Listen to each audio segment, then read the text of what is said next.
So the policy actually changed from time to time, and you guys have been suggesting to students to start earlier. So just like the advice and planning that you give the students, it's very important part of the application strategies, like saying the timelines, right? So what is the timeline students should actually follow to apply, especially for this year, like given the administrative efficiencies of US college and changes in admission process and requirements? So that's a good question, because a lot of people do have that question, and the timeline has not changed too much because of COVID. That's one thing that's fortunate. In the US, interviews are not, I was a Columbia interviewer, I know this for sure, they're not very important. They are 1%, you should do it if you get offered, but they're very, very minor. So with that said, I don't, because the interviews in the UK have seriously affected the timeline there. But in the US, I think the general timeline still applies. The students who do the best are the ones who start with me early, like in year 10, 9th grade. Or maybe the next year 11, 10th grade, because we can start profile building at an early age. We want a strategic persona that we can present in the application with a compelling personal narrative that really stands out and it leaves the admissions officer saying, oh yeah, that's that Leo guy from Hong Kong who built a bridge or something, and then they remember you. And it might be a very minor point, like you're afraid of birds, but sometimes it's those little, that was just one of my students yesterday drafting her essay, said she was afraid of birds. I thought that was funny. But she's overcome it. And so I don't know if we'll write about it in the essays, but sometimes the surprisingly personal insight questions like that really resonate because they make you this actual imaginable person to the admissions committee.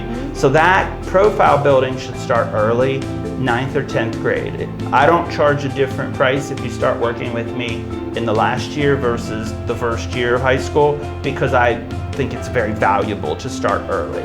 And if you start early, you can kind of do everything right. By 10th grade, year 11, you should definitely be started test prep. My opinion is that the very latest reasonable time to start it would be the summer after year 11, but even then I don't like it. I like them starting earlier. I like them doing a few mocks the summer after year 10. And then let's see where they are, diagnose, get them in tutoring or a course, figure out the best path. And then I want the students to be exploring their interests through summer courses in advanced topics for credit. I want them to be interning with a local business or a university professor. I want to start that stuff early so they can figure out their interests and then convince the admissions officers that they have these really compelling interests and they're thinkers, they're intellectually curious. They are the kind of people you want to take advantage of the resources at your college. And then, in terms of the specific timeline and application year, basically what happens is around the summer after year 12 is when my students, I have them all drafting like crazy. Lots and lots and lots of drafts, because we are going to write 50 some essays. Some are recyclable, but it's a lot. And they just, for this month, for next month, draft. Then we start to refine and polish. And that process does continue through the fall. The best students will finish a lot of their essays in the summer, though. That would be ideal. So then the application deadline, you have early decision, early action. The deadline's November 1st.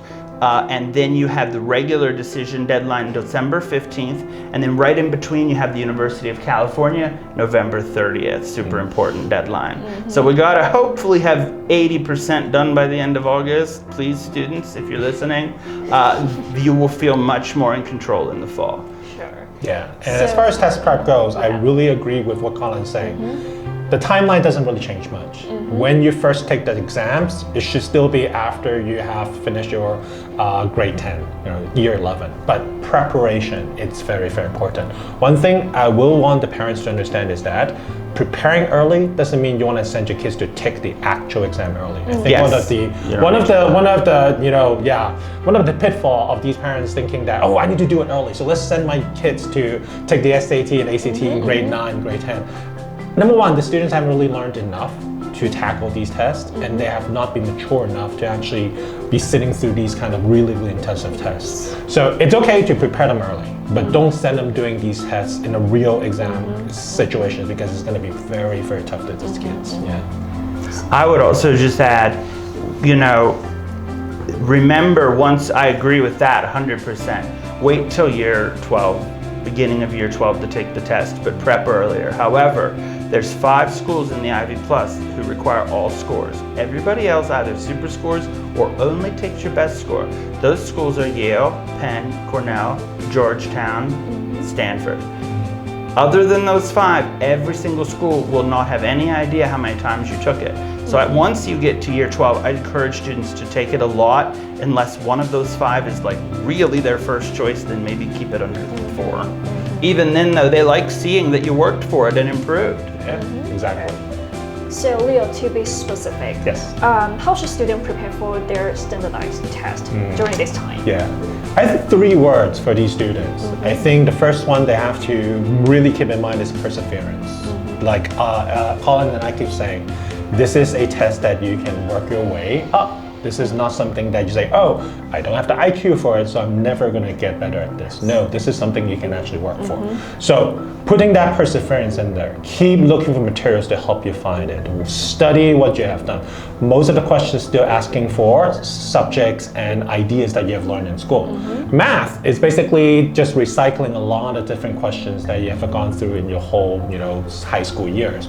So if you find yourself weak in that, make sure you are spending time to go through your previous topics. For English, I think Collin will agree with me. Got to make sure you read. Read enough so that you can actually do better when you are being presented with a very different type of passage. And for the grammar part, I think it's very important for students to understand that as long as you know the rules, anybody can ace that test. So, you got to learn the rules. So that's the first word, perseverance. Second one is flexibility. So a lot of students think that they must do things in a certain way, but they got to understand that there are other ways for us to get better.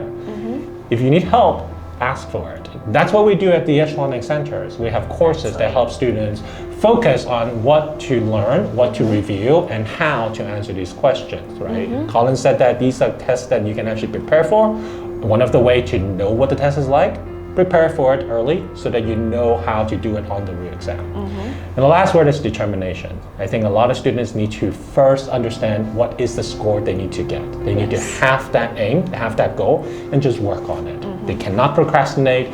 They must work their way through. As long as they know where they're going, they can easily do this.